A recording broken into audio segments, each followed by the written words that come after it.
I think the three key messages from this new climate risk report is, first of all, it's a completely new approach to understanding climate risk. It's saying not if we reach 550 parts per million of greenhouse gases in the atmosphere, what will the outcome be, but turning this around and saying, what is the most likely outcome for all of us on this planet, given current political and public appetite for action, real action to deal with it. The second thing is that if we then look at climate risk, we're saying, what is the worst thing that could happen that we would like to avoid happening?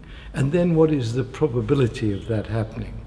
So for example, we say one of the worst things is that we will run out of the ability to provide food for the population of the world in the way that currently we are able to provide.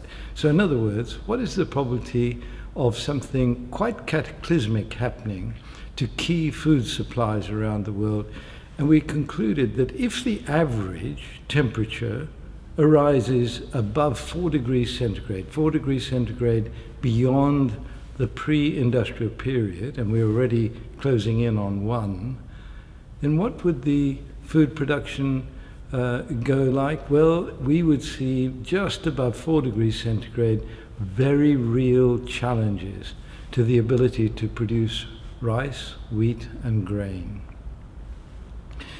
And we also looked at risks, for example, from rising sea levels. So as sea levels rise, then storms at sea means that global cities, many of them based at coastlines, will be under attack. So which are the global cities that are likely to be under attack? Cities like Calcutta and Mumbai in India, cities like New York and London, cities like Shanghai. These cities, the risk of flooding for those cities goes up very sharply with rising sea level. Now the final conclusion, and this is important, is to answer the question, can we avoid all of these challenges?